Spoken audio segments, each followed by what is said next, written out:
Welcome again to the Mentors Parlor. This is Christina and we are joined by our third guest and I will allow him to introduce himself. Welcome to Mentors Parlor. Please tell us your name and your current role.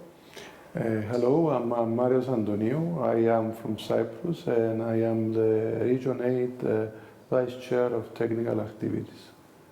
Amazing.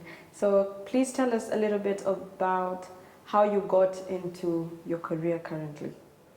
Okay, I was born and raised in Cyprus, and due to some problems we had with the war in 1974, we lost everything. So we lost our houses, our land and everything. So it was not easy to survive after losing everything through a war.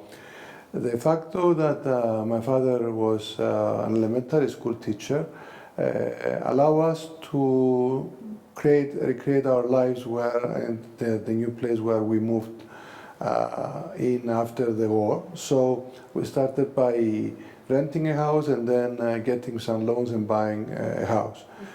This experience showed me that education and knowledge is very important for somebody to progress and have a good life. So I was always brought up with education as the main thing in my life, meaning that we had to be good students and we have to expand our personalities and characters through education. So I was always seeking to get educated and learn about things.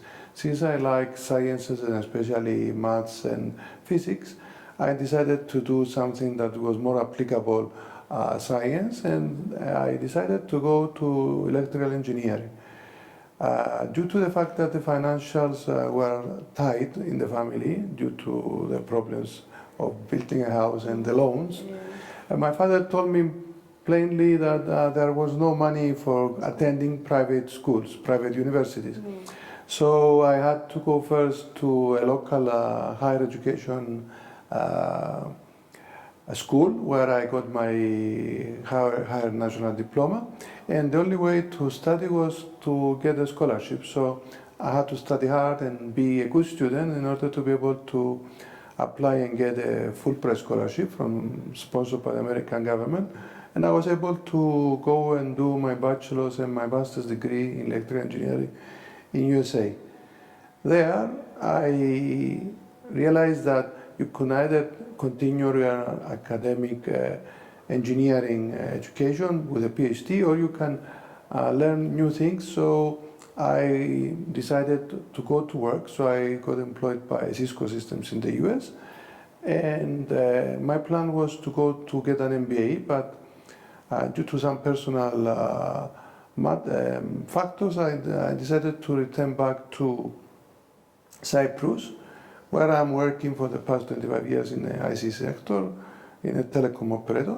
And due to the fact that I believe that we have to continue learn and not stop learning after university, I also got myself a Master in Business Administration. So my path was not smooth and easily accessible, because if it was not for the American scholarships, then I wouldn't be able to study and have the career I have today. So sometimes we have to make some decisions, put some targets and try as much as we can, maybe sacrificing some things along the way, such as fun and going out, in order to be able to acquire knowledge and education, which is an asset that you carry along. Okay, thank you so much for sharing that. Were you always that focused when you were young? Did you know that this is my goal and I have to go this direction throughout? I always liked sciences, and as I said, we grew up in a teacher's house, which is a house that most teachers are putting a high priority and importance to education. I was not always planning to be an engineer, but I wanted to do something on the sciences because this is something I get excited and I'm interested to work with. Now, I like, and I'm still today like sports, going out and doing a lot of other activities such as playing basketball or walking.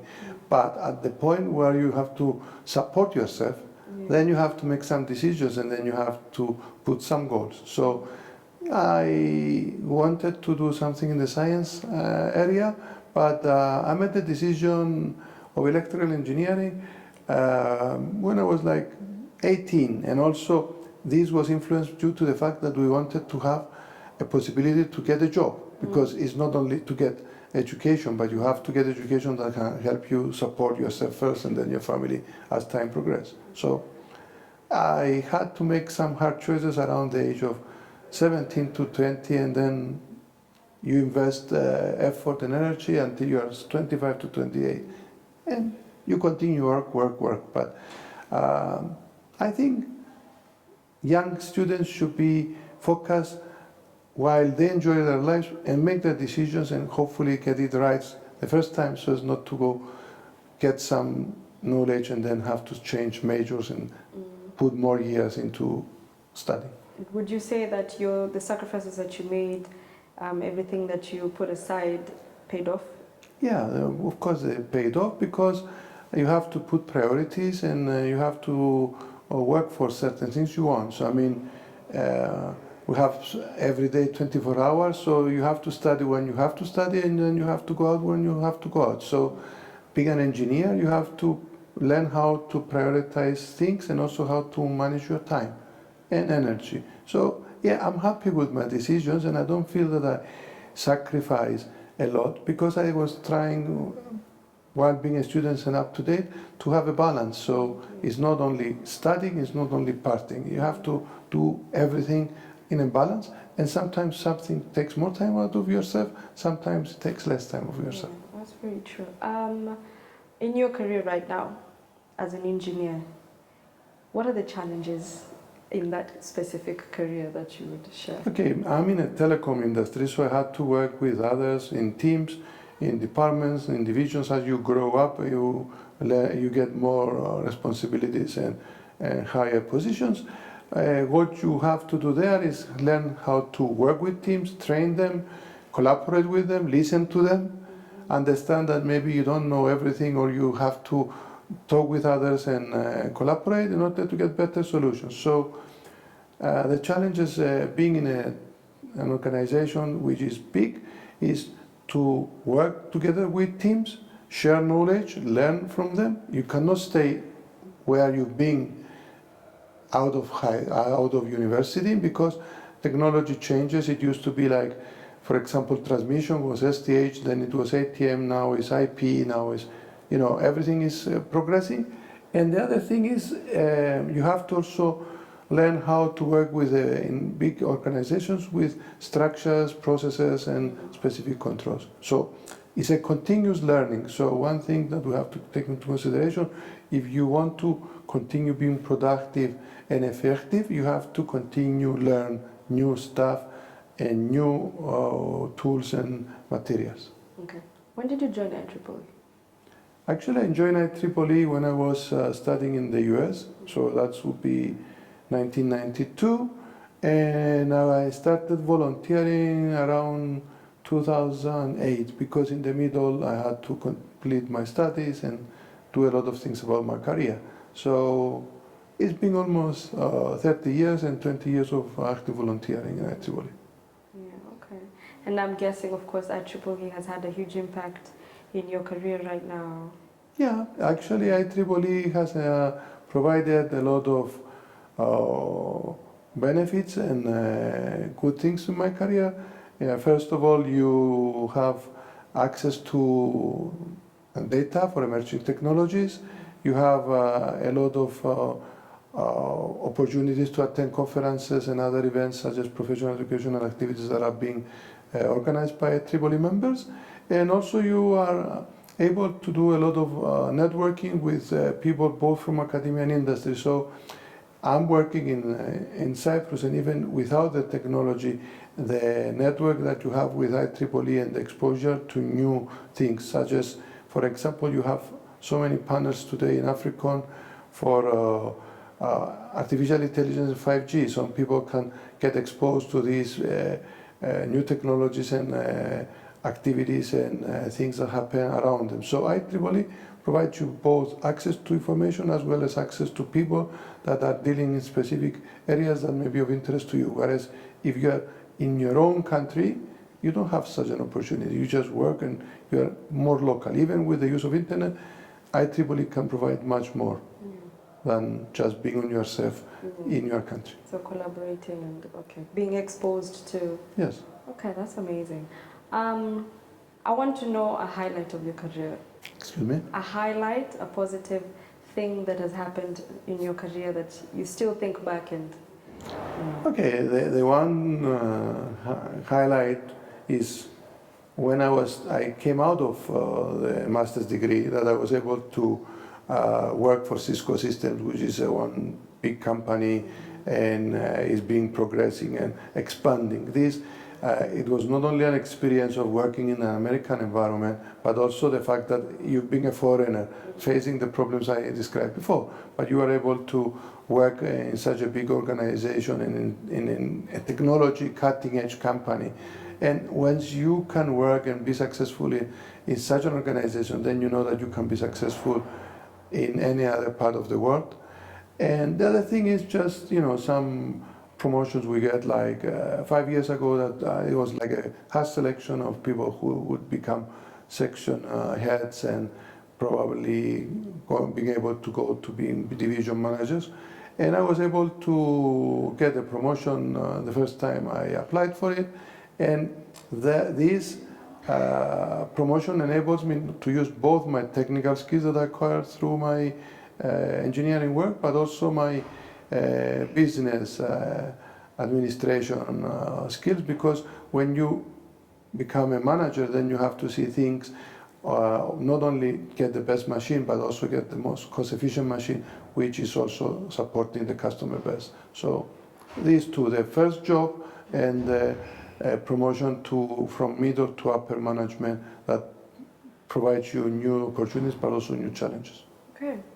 Allow me to take you back a little bit. When you were young, when you were going through all these challenges that you've talked about, on a personal level, did you ever sit down and question yourself on whether you can actually become an engineer or achieve these big things that you were imagining as a young person? Did you, on a personal level, did you ever have any doubts, or did you just go for it? No, actually, okay, you can have a doubt at some point whether this is something that you can do, but I never had a doubt whether I would be successful, because I decided that if it takes 10 to succeed, then I have to do 10. If it takes 20 to succeed, then I have to take 20.